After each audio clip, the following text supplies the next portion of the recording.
Settlers vs. Indians, the Widow Scraggs story, 1787. What drives a mother to abandon her own child to certain death on this haunting April night in 1787? One frontier family faced impossible choices that would echo through generations. Subscribe to Native Legends and History Stories for more untold tales from America's bloody borderlands. The wooden walls of the Scraggs family cabin stood silent against the darkness of Bourbon County's wilderness on April 11, 1787, while delegates gathered in Philadelphia to shape a new nation.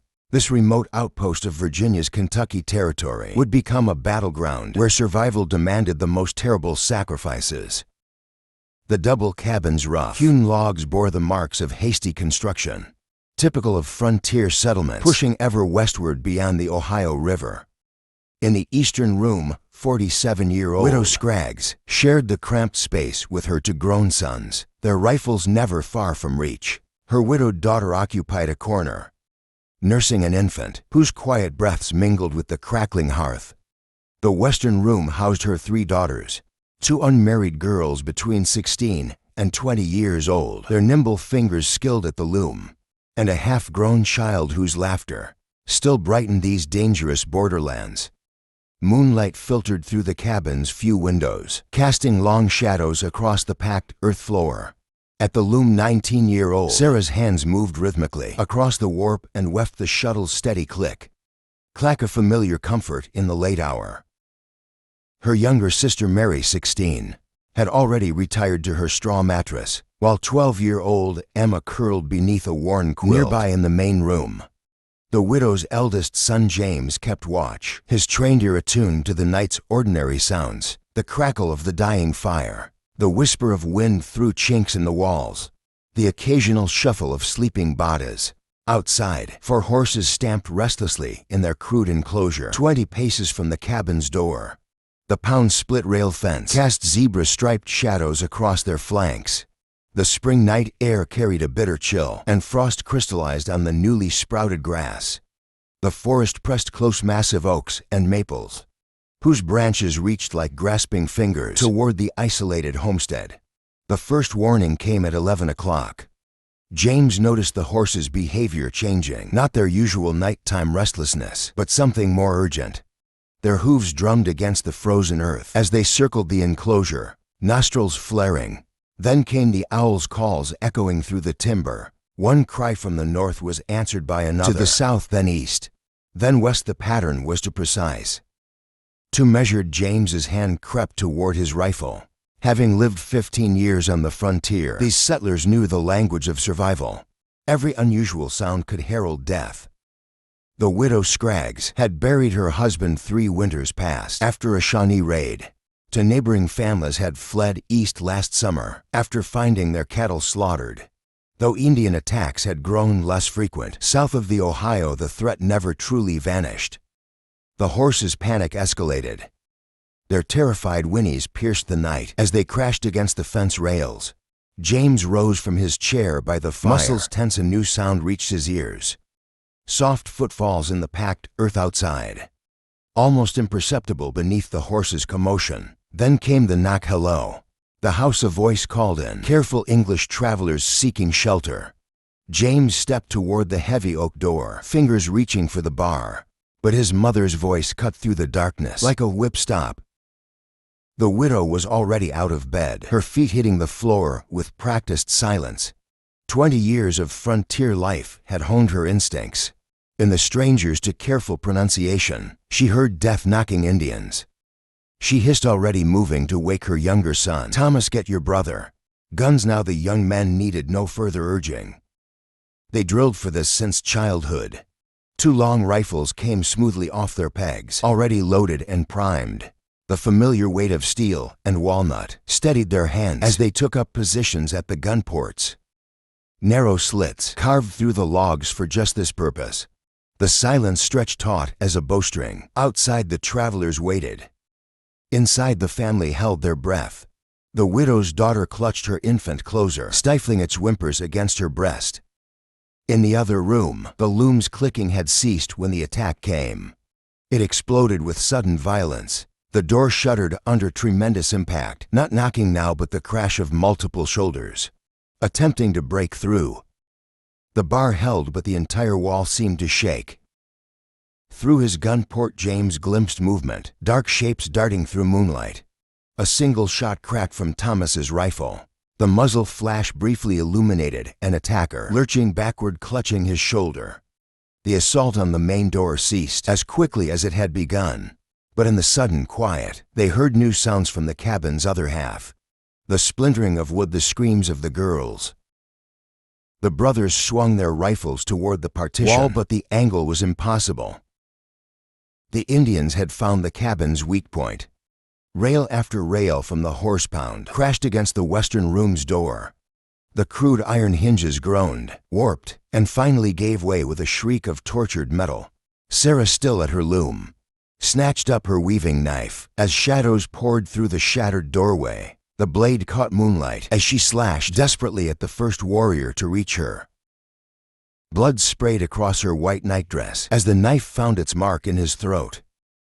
But even as he fell, the tomahawk in his hand completed its arc. Mary and Emma's screams pierced the night as more warriors seized them. The little girl broke free in the chaos, darting past grasping hands and into the yard. But instead of fleeing into the darkness that might have saved her, blind terror drove her in circles around the cabin. "Help, help!" Her shrill voice rose above the chaos. "They're killing my sisters in the main room." James and Thomas surged toward the door, rifles forgotten, in their desperate need to reach their little sister. But their mother moved faster. Her body slammed against the door, blocking their path. In her eyes, they saw the terrible calculation of survival. No, her voice carried the weight of command. "The child is lost. Go out there and we all die for nothing." As if to punctuate her words, Emma's screams reached a terrifying crescendo, then broke off into a wet gurgle. The silence that followed was worse than any sound they'd heard that night. The acrid smell of burning pine filled the night air as flames erupted from the cabin's western wing. Orange tongues licked up the log walls where the three daughters had lived just moments before. Triumphant war cries echoed through the clearing as 8 warriors danced in the firelight, their shadows grotesquely elongated against the burning structure. The heat pressed against the surviving family members' faces as smoke began seeping through the ceiling joints into their room inside the main cabin. The widow, Scraggs, watched gray tendrils curl down from above, her face illuminated by the growing inferno. The temperature rose steadily as the fire spread across the shared roof. Sweat beaded on their foreheads while they huddled in the rapidly shrinking safe space. The infant's cries grew more insistent as smoke filled its lungs. "We have to run," James whispered, gripping his rifle until his knuckles whitened. "Now, while the smoke gives us cover." The widow nodded grimly. They had perhaps 2 minutes before the entire structure would become their tomb. Through gaps in the walls, they could see Indians positioning themselves around the cabin's perimeter, 15 paces apart, waiting for their prey to emerge. No words were needed for the plan. They had drilled for fire countless times. Though never under siege, James would support his mother toward the north corner, where a loose section of fence offered their best chance. Thomas would guard his sister and the baby as they made for the tree line to the south.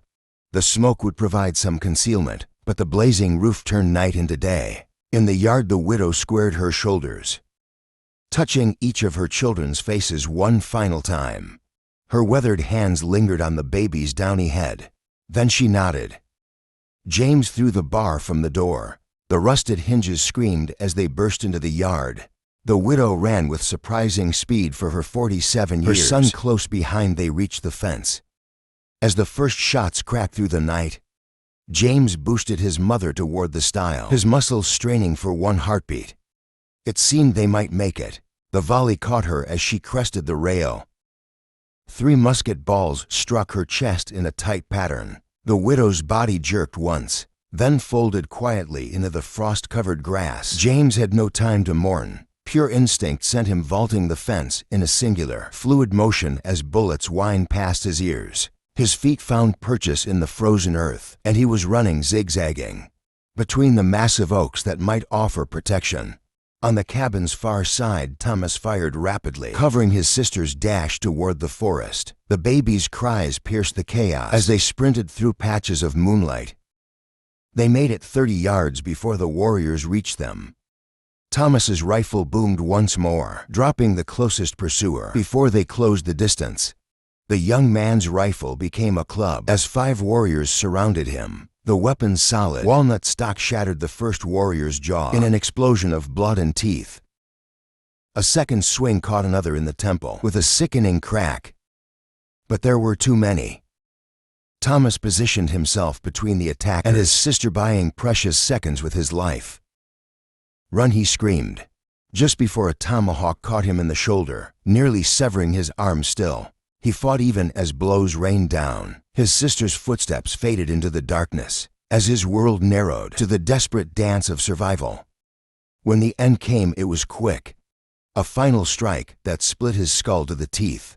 Dawn painted the eastern sky in watercolor, shades of pink and gold as Colonel Edwards' LED-30 mounted men into the smoking ruins. The cabins remained still smoldered, sending thin tendrils of smoke spiraling into the crisp morning air. They found Thomas's body sprawled in the bloodied grass, his hands still locked around the splintered remains of his rifle. The widow lay as she had fallen, her face peaceful despite the violence of her end. Of the 8 family members who had begun that terrible night, only 3 had survived. James and his sister with her infant. But the tragedy wasn't finished unfolding. As they followed the clearly visible trail left by the retreating war party, the signs told a story of desperate flight. Broken branches, trampled grass, and occasionally dark spots of blood in the fresh snow marked their passage. The trail led east into the mountains, where ancient limestone ridges rose like giants' teeth against the morning sky. The war party moved fast, but encumbered by their prisoner, the second eldest daughter they had taken. Colonel Edwards' men pressed their horses hard, closing the distance yard by yard. The girl's tracks showed she was weakening, stumbling more frequently as the miles passed. Then a new sound joined the thunder of hooves. The baying of a hound that someone had brought along. The dog's excited howls echoed off the mountain sides, shattering the pre-dawn stillness. The pursuing party had no way to silence as it ran ahead, announcing their approach to the fleeing warriors. They found her just minutes later, crumpled in the bloodied snow. The tomahawk was still embedded in her skull, but incredibly a spark of life remained. Her eyes fluttered open as James dismounted and ran to her side. Her hand reached weakly toward him as her lips moved, trying to form words that might help them catch her killers. But the light was already fading from her eyes. James cradled his sister's head, his tears falling onto her face as her final breath escaped in a soft sigh. They had no time to properly bury her. The trail was fresh, and the warriors couldn't have gone far. With grief transforming into cold rage, the party remounted and spurred their horses forward. 20 minutes of hard riding brought them within sight of their quarry. The warriors had taken up position on a narrow ridge, using an old hunter's trick. They darted from tree to tree, whooping and calling to create the illusion of greater numbers. But Colonel Edwards and his men were experienced Indian fighters. They quickly recognized that only 2 warriors remained, a rear guard sacrificing themselves to buy time for their companions' escape. The pursuers dismounted, securing their horses. Before beginning their ascent of the ridge, they moved with practiced coordination, spreading out to flank the Indian position. The first shots exploded across the ridgetop at 50 paces. Return fire from the warriors was accurate but sparse. They were running low on powder. The fight was brief but intense. Both warriors fought to the last, refusing to surrender even when clearly outnumbered. When the smoke cleared, their bodies lay sprawled among the limestone outcrops, their faces set in fierce final defiance. The trail of their companions led deeper into the mountains, but was already growing cold. The main war party had won their escape at the cost of their rear guard's lives. Colonel Edwards called off the pursuit as heavy clouds building in the west threatened snow that would soon obscure any remaining sign. The mounted party turned back toward the settlement, carrying their dead. James rode with his sister's body across his saddle, her blood staining the horse's white flanks crimson. They buried the family together on a small rise overlooking the burnt cabin site, for fresh graves were dug into the frozen earth. The widow Thomas, the eldest daughter who died defending her sisters, and the second daughter whose final moments played out in the blood-stained snow. The surviving sister stood silent, clutching her infant as the first shovelful of dirt fell. That night, as his remaining family slept in a neighbor's cabin, James stood watch at the window. His rifle rested across his knees as he stared into the darkness, listening to the owls calling in the distance. But these were real owls, speaking to the night in their true voices. In a single night, the Scraggs family had paid the bitter price of America's westward expansion in blood and grief and lives cut brutally short. Colonel Edwards split his men into 3 groups of 10 to surround the ridge. The first group approached from the east, using a line of mature oaks for cover. The second group circled west through a ravine, while the third held position with the horses. At 40 paces, the first shots rang out. The Indian warrior dropped instantly when 2 rifle balls struck his chest. His companion returned fire from behind a limestone outcropping, the musket ball splintering bark inches from Private Johnson's head. Blood already stained the warrior's wool blanket dark red where a previous shot had caught him in the side. Despite his wound, the warrior's movements showed years of combat experience. He fired and relocated with practiced precision, never presenting a clear target for more than a second. His shots forced the pursuers to waste precious minutes, finding new cover. Each careful shot from his rifle found its mark within inches of the soldiers, pinning them down while using minimal ammunition. The pursuit stretched over for miles of broken ground.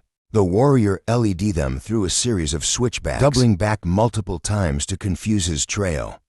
He took advantage of every piece of cover: massive boulders, fallen logs, deep ravines. The snow recorded his path in drops of blood, growing larger and more frequent as the chase continued. Private Williams caught a glimpse of him moving between rocks at 60 yards. His shot caught the warrior's leg, producing a fresh spray of blood across the snow.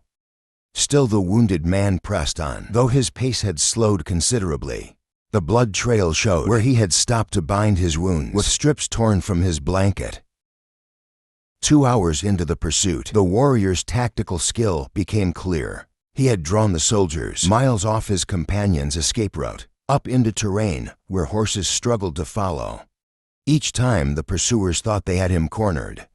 He found another path through the rocks. His knowledge of the landscape proved superior to their greater numbers. The chase led them higher into the mountains, where patches of old snow lingered in shadowed hollows. The warrior's blood marked his failing strength. Places where he had stumbled or braced himself against trees were clearly visible. Yet each time they closed within 50 yards, he managed another burst of speed. At midday, they tracked him to a swift stream, cutting through a narrow valley. The water ran 3 feet deep over smooth rocks, fed by mountain snow melt. The warrior's tracks led directly into the icy current. For 30 minutes, groups searched both banks, a half-mile upstream and down, but found no sign of emergence. Colonel Edwards ordered a wider search. 20 men spread out in pairs, checking every cave and hollow within 500 yards of the stream. They found nothing: no tracks, no blood trails, no broken branches. The warrior had vanished completely. Dark clouds building over the western peaks forced a decision. Already snowflakes were beginning to fall, the first few flutters quickly becoming a steady curtain of white. Within an hour, any remaining signs would be completely obscured. Colonel Edwards called off the search as darkness approached. The next morning revealed a transformed landscape. 6 inches of fresh snow buried every trace of the previous day's pursuit. The wounded warrior's ultimate fate remained a mystery that the wilderness would keep. His tactical retreat had successfully scattered the pursuit force and delayed them long enough for the main war party to make good their escape. The remains of the first warrior were buried where he fell, his weapons and possessions left intact. In recognition of his courage, the pursuing party gathered their horses and began the long ride back to the settlement. In their saddlebags, they carried confirmation that frontiersmen weren't the only ones willing to die protecting their people. Back in Bourbon County, the attack's impact spread quickly through the scattered homesteads. Within a week, 12 families had improved their defenses. They reinforced cabin walls with extra thickness, added firing ports at strategic points, and constructed stronger door bars. 3 families who had been considering settling further west changed their plans, choosing instead to build closer to established communities. The Scraggs' cabin site stood as a grim reminder. 5 fresh graves marked the family's loss. The widow Thomas, the eldest daughter who died fighting, the second daughter killed in the snow, and the little girl who ran screaming into the night. James and his surviving sister rebuilt on a new site, 2 miles closer to the main settlement, this time with the help of 15 neighbors, who spent for days raising thick walls and a defensible roof. Hunting parties over the next month found no sign of the war party's main group. They had vanished into the vast territory north of the Ohio River, leaving only questions about their origin and motivation. Some speculated they were Shawnee. Others thought they recognized Ottawa, wore paint and weapons. The truth disappeared with them into the wilderness. The story spread through the Kentucky Territory over the following years, each telling emphasized different aspects. The widow's terrible choice to abandon her youngest, the eldest daughter's fierce resistance with her weaving knife, Thomas's last stand, buying time for his sister's escape. Families used the account to teach their children the price of carelessness on the frontier. In Bourbon County itself, the attack's memory remained fresh for decades. New settlers arriving in the area heard the story within days of choosing their home sites. The details served as a checklist for cabin defense: the importance of strong doors, the need for overlapping fields of fire, the danger of separated living spaces,